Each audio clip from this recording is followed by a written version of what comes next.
Hello students, आप सभी को मेरा प्रणाम। प्रोफेसर की क्लास में आप सभी का स्वागत है। स्टूडेंट्स, फर्स्ट पीयूसी स्टूडेंट क्यों ना हो, सेकंड पीयूसी स्टूडेंट क्यों ना हो, आपके लिए एनुअल एग्ज़ाम आने वाली है। उस एनुअल एग्ज़ाम के लिए किस तरह से तैयारी करनी चाहिए या किस तरह से पढ़ाई करनी चाहिए या प्रिपरेशन किस तरह से करना है, तो आपको एक टिप्स दे दूंगा। स्टूडेंट्स, डेली आप लोग कम से कम अगर इंटरेस्ट है पढ़ाई में या आप चाहते हैं एक अच्छा सा रिजल्ट आपको मिले, डिस्टिंक्शन में पास हो जाएं, रैंक में अगर पास हो जाएं, अगर आप इच्छुक अगर है तो आपको एक टिप्स दूंगा। डेली स्टूडेंट आप कम से कम 3 to 4 आवर्स आप पढ़ाई में मग्न होना चाहिए। तो आपकी पढ़ाई ऐसी होनी चाहिए, दिन में कम से कम कंटिन्यूसली 3-4 आवर्स स्टडी करनी है आपको, तभी आपको एक अच्छा सा रिजल्ट मिल पाता है। स्टूडेंट्स, ऑनेस्टली आप पढ़ाई में क्या लीन होकर अगर आप पढ़ेंगे तो आप एग्जाम में क्या सक्सेस हो जाते हैं। पढ़ाई के लिए पेशेंस की क्या जरूरत है, अगर आपके पास सहन शक्ति अगर है तो आप पढ़ सकते हैं, चाहे सेकंड पीयूसी के स्टूडेंट क्यों ना हो, फर्स्ट पीयूसी के स्टूडेंट क्यों ना हो, तो आपके पास ये गुण रहना चाहिए। स्टूडेंट्स, जो भी मेरे चैनल पर नए हैं, सब्सक्राइब नहीं कर लिया तो सब्सक्राइब करिए, वीडियो अगर अच्छा लगता है तो मेरे ಚಾನಲ್ ಫಾಲೋ ಕರಿಯೇ। ಸ್ಟೂಡೆಂಟ್ಸ್, ನಿಮಗೆ ಒಂದು ಟಿಪ್ಸ್ ಹೇಳಲಿಕ್ಕೆ ಬಯಸ್ತೇನೆ। ಈಗ ಬರ್ತಕ್ಕಂಥ annual exam first P U C student ಆಗಿರಲಿ, second P U C student ಆಗಿರಲಿ, ನೀವು ಡೈಲಿ ಕಂಟಿನ್ಯೂಸ್ ಆಗಿ ಒಂದು 3-4 ಅವರ್ಸ್ ನೀವು ಸ್ಟಡಿ ಮಾಡಿದ್ರೆ ನೀವು ನಿಮ್ಮ ಎಕ್ಸಾಮಲ್ಲಿ ಸಕ್ಸಸ್ ಆಗ್ತೀರಾ। ಇಲ್ಲ ಸುಮ್ಮನೆ ಏನೋ ಕಾಟಾಚಾರಕ್ಕೆ ಓದಬೇಕಂತ ಹೇಳಿ ಸುಮ್ಮನೆ ಏನೋ ಬುಕ್ ಹಿಡ್ಕೊಂಡು ಓದಿದ್ರೆ ನೀವು ಸಕ್ಸಸ್ ಆಗಲ್ಲ। ಪಾಸ್ ಆಗ್ಬೋದು, ಗಾಂಧಿ ಕ್ಲಾಸಲ್ಲಿ ಪಾಸ್ ಆಗ್ಬೋದು, ಆದರೆ ಒಳ್ಳೆ ರಿಸಲ್ಟ್ ಮಾತ್ರ ನಿಮಗೆ ಬರೋದಿಲ್ಲ। ಇವಾಗ ಬರ್ತಕ್ಕಂಥ ರಿಸಲ್ಟ್, ಆನ್ಯುವಲ್ ರಿಸಲ್ಟು ತುಂಬ ಸ್ಟ್ರಿಕ್ಟಾಗಿ ಮಾಡ್ತಾರೆ। ಸೊ ಹಾಗಾಗಿ ನಿಮ್ಮ ಎಲ್ಲ ಗಮನ ಸ್ಟಡಿಯಲ್ಲಿ ಇರಬೇಕು।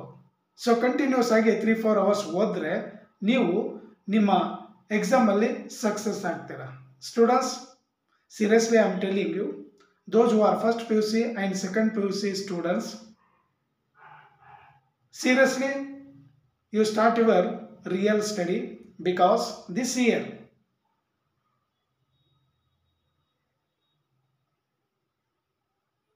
coming exam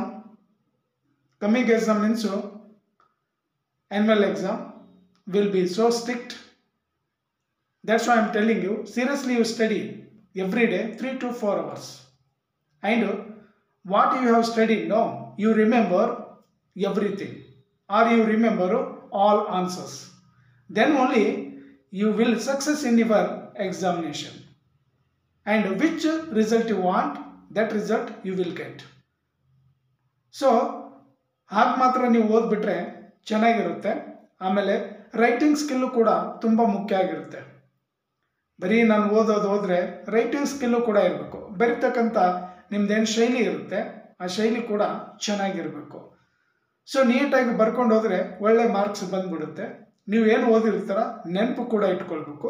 memory power also so important, because that power also you earn, because ನಾವು ಎಕ್ಸಾಮಲ್ಲಿ ಬರೀಬೇಕಂದ್ರೆ ನಮಗೆ ಮೆಮೊರಿ ಪವರ್ ತುಂಬ ಅವಶ್ಯಕತೆ ಇದೆ। ನಾವು ಏನು ಓದ್ತೀವಿ ಅದು ಎಲ್ಲವನ್ನು ನೆನಪಿಡಬೇಕು। ಎಕ್ಸಾಮ್ ಹಾಲಲ್ಲಿ ಕೂತಾಗೆ ಎಲ್ಲ ಕ್ವಶನ್ಗಳ ಆನ್ಸರು 1 by 1 ಬರ್ತಾ ಇರಬೇಕು। ಸೊ ನಾವು ಯಾವಾಗಲೂ ರೀಕಾಲ್ ಮಾಡಿಕೊಂಡೇ ಇರಬೇಕು। ರೀಕಾಲ್ ಮಾಡ್ಕೊಳ್ತಾ ಇದ್ದರೆ ನಮ್ಮ ಮೆಮೊರಿ ಪವರು ಜಾಸ್ತಿ ಆಗಿರುತ್ತೆ। So at least we do like this and automatically we will get to memory power every day.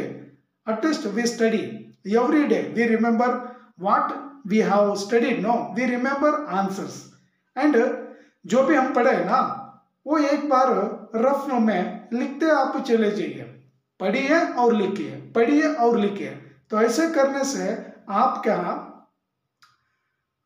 अच्छे अंक क्या ले सकते हैं, अच्छे मार्क्स क्या ले सकते हैं। अन्यथा आप केवल पढ़ते चले जाएंगे, याद अगर नहीं रखेंगे, राइटिंग स्किल अगर नहीं है, किस तरह से लिखना चाहिए अगर आप नहीं जानते हैं तो आप एनुअल एग्जाम में अधिक मार्क्स नहीं ले पाएंगे।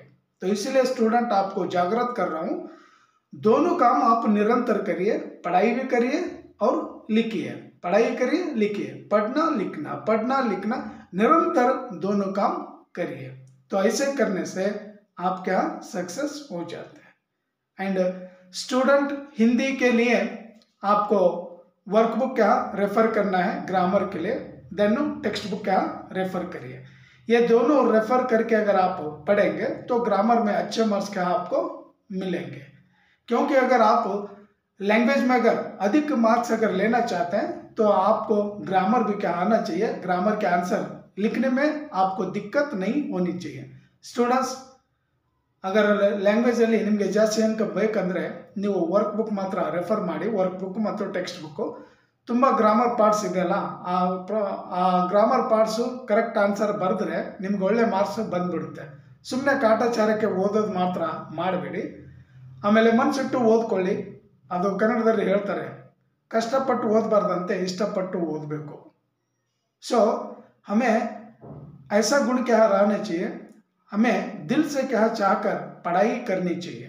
तो ಚೆನ್ನಾಗಿ ಓದ್ಬಿಟ್ರೆ ನಮಗೆ ಒಳ್ಳೆ ಮಾರ್ಕ್ಸ್ ಬರುತ್ತೆ। ಸ್ಟೂಡೆಂಟ್ ಯಾವಾಗಲೂ ನೆನಪಿಟ್ಕೊಳ್ಳಿ, ಸಮಯ ಹೋಯ್ತಂದ್ರೆ ಮತ್ತೆ ತಿರ್ಗಾ ಬರೋದಿಲ್ಲ। ಸೊ ಇವಾಗ 3 ಎಕ್ಸಾಮ್ ನಿಮಗೆ ಮಾಡ್ತಾರೆ, first exam, second exam, third exam. So first ಎಕ್ಸಾಮಲ್ಲಿ ನೀವು ಫಸ್ಟ್ ಅಟೆಂಪ್ಟಲ್ಲೇ ಕ್ಲಿಕ್ ಆದರೆ ಚೆನ್ನಾಗಿರುತ್ತೆ, ಯಾಕಂದರೆ ಸೆಕೆಂಡ್ ಎಕ್ಸಾಮು ಆಮೇಲೆ ಥರ್ಡ್ ಎಕ್ಸಾಮ್ ಹೋಗೋದೆಲ್ಲ ತುಂಬ ಒಳ್ಳೆಯದಾಗಿರಲ್ಲ। ಎಲ್ಲರೂ ಕೇಳ್ತಾರೆ ಏನೋ फेल ಆಗಿದೆಯಾ ಅಂತ ಕೇಳ್ತಾರೆ। सो इससे अगर हमें बचना चाहिए तो फर्स्ट अटेम्प्ट में ही क्या पास होकर आगे डिग्री के लिए जाना।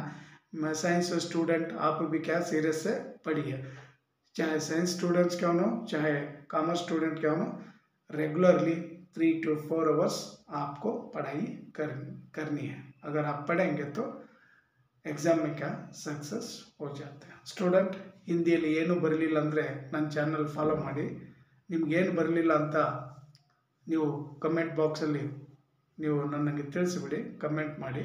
ಸೊ ನಾನು ನಿಮ್ಮ ಪ್ರಾಬ್ಲಮ್ ಎಲ್ಲ ಸಾಲ್ವ್ ಮಾಡ್ತೀನಿ, ಅದು ಏನೇ ಇರಲಿ ಸಿಲೆಬಸ್ ಸಂಬಂಧಪಟ್ಟಿದ್ದು ಇದ್ದರೆ ನೀವೇನು ಬೇಕಾದರೂ ಕೇಳಿ ನಾನು ಆನ್ಸರು ಮಾಡ್ತೀನಿ। ಸ್ಟೂಡೆಂಟ್ ಚಾನಲನ್ನು ಸಬ್ಸ್ಕ್ರೈಬ್ ಮಾಡೋದನ್ನು ಮರಿಬೇಡಿ। ಸೊ ಫಾಲೋ ಮಾಡಿ, ಎಲ್ಲ ವಿಡಿಯೋಗಳು ವಾಚ್ ಮಾಡಿ, ಸೊ ಸಪೋರ್ಟ್ ಮಾಡಿ ಸ್ಟೂಡೆಂಟ್ಸ್। ನಿರಂತರವಾಗಿ ನಿಮಗೆ ಒಳ್ಳೊಳ್ಳೆ ಕಂಟೆಂಟ್ ತರ್ತೀನಿ, ಯಾಕಂದರೆ ಈಗ ಎಕ್ಸಾಮ್ ಬರ್ತಾ ಇದ್ದಿಲ್ಲ, ನಾನು ಕೂಡ ಸೀರಿಯಸ್ ಆಗಿ ವಿಡಿಯೋ ಮಾಡಲಿಕ್ಕೆ ಸ್ಟಾರ್ಟ್ ಮಾಡಿದ್ದೀನಿ। ಈ ವಿಡಿಯೋ ಇಲ್ಲಿಗೆ ಮುಗಿಸ್ತೀನಿ ಸ್ಟೂಡೆಂಟ್, ಥ್ಯಾಂಕ್ ಯು। ಜಸ್ಟ್ ಇದೊಂದು ಟಿಪ್ಸ್ ಅಂಥೇಳಿ ಇಟ್ಕೊಳ್ಳಿ, ಯಾಕಂದರೆ ಓದೋದು ಮಾತ್ರ ನಿಮ್ಮ ಕೆಲಸ ಆಗಿರಬೇಕು। ಈ ವಿಡಿಯೋ ಇಲ್ಲಿಗೆ ಮುಗಿಸ್ತೀನಿ स्टूडेंट्स, थैंक यू। जय हिंद, जय कर्नाटक, वंदे मातरम। और एक कंटेंट के साथ नेक्स्ट वीडियो में क्या फिर मिलेंगे। Thank you student.